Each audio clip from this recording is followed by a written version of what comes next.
पंजाब हरियाणा के खनौरी बॉर्डर पर ही नहीं हुआ, बल्कि इसकी शुरुआत शंभू बॉर्डर से हुई। आंदोलनकारी किसान दिल्ली कूच करना चाहते थे और उन्हें रोकने के लिए हरियाणा पुलिस ने बड़ी तैयारी कर रखी थी। आंदोलनकारियों को तितर बितर करने के लिए आंसू गैस के गोले दागे गए। आंदोलनकारियों को आगे नहीं बढ़ने दिया गया। दरअसल पंजाब से दिल्ली जाने के 3 रास्ते हैं और ये तीनों रास्ते हरियाणा से होकर गुजरते हैं। पहला रास्ता अंबाला के पास शंभू बॉर्डर का है और दूसरा जींद के पास खनौरी बॉर्डर, जिसे दाता सिंह वाला भी कहा जाता है। इन दोनों जगहों पर कल जमकर बवाल हुआ। तीसरा बॉर्डर है डबवाली बॉर्डर, जो कि सिरसा के पास है। जिस शंभू बॉर्डर पर 12,000 से ज्यादा किसान डटे हैं, जहां कल पुलिस और आंदोलनकारियों के बीच जबरदस्त टकराव हुआ, उसका ज्योग्राफिकल लोकेशन भी आपको समझाती हूं। पंजाब और पटियाला और हरियाणा के अंबाला के बीच ये बॉर्डर पड़ता है। पटियाला से इसकी दूरी 40 किलोमीटर की है, जबकि अंबाला से 20 किलोमीटर की दूरी पर है। यहाँ पर अब भी 1200 से ज्यादा ट्रैक्टर ट्रॉलीज खड़ी हुई हैं, जिसमें आंदोलनकारी एक इशारे का इंतजार कर रहे हैं। ये आंदोलनकारी तलवार और भाले जैसे दूसरे हथियार से भी लैस है। यहाँ पर जो किसान हैं वो अलग अलग जगहों से आए हैं। क्या नाम है आपका? मेरा नाम नक्षत्र सिंह है जी भाई। अब ये बता दीजिए, कितने टाइम से आप यहाँ पर हैं, प्रोटेस्ट में हैं, और क्या कहना चाहेंगे आप एमएसपी को लेकर, या फिर कितने तरीके की जो फसलें हैं उसके ऊपर एमएसपी के लिए सरकार बोल रही है, और आप क्या कहते हैं? हम पहले दिन से इधर हैं जी। मैं ढलवान जोन का मीत प्रधान हूँ किसान मजदूर संघर्ष कमेटी में। हाँ। हम पहले दिल्ली भी उधर संघर्ष कर रहे थे, इधर भी पहले दिन से इधर हूँ। वैसे हमारा ट्रांसपोर्ट का बसों का काम है, पर हम सारा काम छोड़ के पहले दिन से इधर हैं। हमारी एक पहचान है, हमारे गुरु ने दिए है कि शस्त्र को गलत मत समझो। ये हमारी रक्षा के लिए हमारे गुरु की निशानी के तौर पर हम रखते हैं, क्योंकि हमारे गुरु ने बोला था कि शस्त्र पहन के रखो, तैयार बर तैयार रखो। अच्छा, ये मुझे बता दीजिए क्या क्या शस्त्र हैं, जैसे ये क्या है, ये क्या है, ये क्या है, और ये जो ये हाथों में है वो क्या क्या है? इसको श्री साहब बोलते हैं जी हम। जो आदमी अमृत छकता है, जो गुरु का सिंह होता है, वो पहनता है जी। आज से नहीं, ये 3 फुटा होता है, और ये किसी को मारने के लिए नहीं, ये अपनी सेफ्टी के लिए होता है। और दूसरी बात, ये हमारे गुरु की पहचान है, इसे सिंह पहचाना जाता है। इसको नागनी बोलते हैं। ये बाबा बचित्र सिंह थे, जो हमारे सिख धर्म के सूरमा थे। बचित्र सिंह ने ऐसी नागनी के साथ जो शराब पिया हाथी था उसको मारा था, इसको इसलिए नागनी बोलते हैं। ये हमारा पुरातन शास्त्र है। और ये टाल है, ये इसको टाल बोलते हैं। ये जब आगे से कोई वार करता है, मान लो कृपान से या किसी चीज से, और इससे रोकते हैं। ये हमारे पुरातन हथियार है। ये जैसे हमारे जो हरगोबिंद पातशाह 6वें गुरु थे, और उनके जो घोड़े हैं, ये गुरु साहब के ऊपर चौर कर रहे हैं। ये हमारा जो निशान साहब है, जो झंडा है, वो है। ये हमारे पुरातन शास्त्र है। इसे ये किसी को मारने के लिए नहीं, ये अपनी ढाल बचने के लिए होता है। अच्छा, अभी के हालात में आप क्या कहना चाहेंगे? क्योंकि एक तरफ सीआरपीएफ है जी, आईटीबीपी है जी, उसके बाद हरियाणा पुलिस है, आप लोगों को आगे नहीं जाने दे रही, और यहाँ पर आप कब तक रहेंगे? और जब ये हथियार, आपने इसकी धार्मिक भावनाएं बताई, लेकिन जब कोई देखता है इसको तो वो कहता है कि आप हिंसक होने जा रहे हैं, आप उपद्रव मचा रहे हैं, और यही वजह है कि आमने सामने की लड़ाई हो जाती है। बिल्कुल, वो कुछ बीच में कुछ घुसपैठिए थे, जो हमने 1-2 बार खुद पकड़े हैं। हमने कभी भी उन पर हमला नहीं किया, ना हम आगे करेंगे। हमारे जो प्रधान है, उन्होंने बोला है कि तुमने जो वो अगर गोलियां भी चलाते हैं तो तुमने सतनाम वाहिगुरू को सिमरन करना है, चुपचाप खड़े रहना है, जब बैठ जाना है। शंभू की जमीन खेती के लिए अमृत है। तराई का इलाका होने की वजह से पूरे इलाके में खूब फसल होती है, इसलिए यहाँ पर किसानों की बहुत बड़ी तादाद है। इसलिए यहाँ पर किसान आंदोलन का समर्थन भी बहुत ज्यादा है। शंभू बॉर्डर का पंजाब की तरफ जिस राजपुरा तहसील में ये आता है, उसमें 243 गांव हैं, जहां की कुल आबादी करीब 3,91,000 है। इसमें करीब 2,16,000 सिख और 1,64,000 हिंदू हैं। यहाँ की करीब 60% आबादी खेती करती है। हम इस समय शंभू बॉर्डर पर हैं। यहाँ पर किसान हैं, अपने साथ ट्रैक्टर ट्रॉलीज लेकर आए हैं। उसके अलावा जो ट्रैक्टर है वही उनका अब घर बन चुका है। यहाँ पर पूरा चार्जिंग पॉइंट से लेकर सब कुछ तैयार किया है। जो बाकी किसान हैं वो पूरे जत्थों में बैठ कर यहाँ पर आ रहे हैं, अपने गाँव से आ रहे हैं। तो यही जो ट्रैक्टर है, उन्हीं के अंदर इन्होंने अपना पूरा घर बना लिया है, जिसके अंदर चार्जिंग पॉइंट, साथ में जो मोबाइल चार्ज करने के लिए लाइट, सिलेंडर, सब कुछ यहाँ पर मौजूद है, उनका सामान है। और इस समय के हालात में वो ऐसे ही गुजर बसर कर रहे हैं।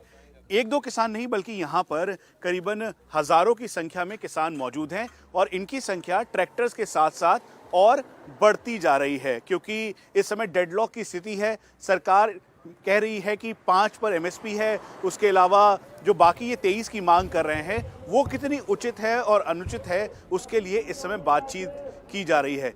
हमारे साथ यहाँ पर भारतीय किसान यूनियन के जो प्रभारी हैं वो सभी मौजूद हैं और ये पूरी तैयारी उनकी है, मीटिंग कर रहे हैं क्योंकि 2 दिन का इस समय विराम है। और यहाँ पर ये पूरा उन्होंने जो चाहे चार्जिंग पॉइंट हो, लाइट हो, जो खाना बनाने के लिए सामान है वो सब मौजूद है और इसी को उन्होंने अपना घर बना लिया है। अब सबसे बड़ी दिक्कत इस बात की है कि सरकार और जो किसान यूनियन है उनके बीच बातचीत का दौर चल रहा है, लेकिन स्थिति लगभग डेडलॉक सी है। अपील ये की जा रही है कि आप उपद्रव ना मचाएं, अपील ये की जा रही है कि अगर कोई भी उग्र प्रदर्शन होता है तो उसके खिलाफ कार्रवाई की जाएगी। हरियाणा पुलिस ने 2 एफआईआर दर्ज की है जिसमें करीबन 18 से ज़्यादा पुलिसकर्मी, करीबन 25 के लगभग पुलिसकर्मी जिसमें सीएपीएफ के जवान थे वो चोटिल हुए।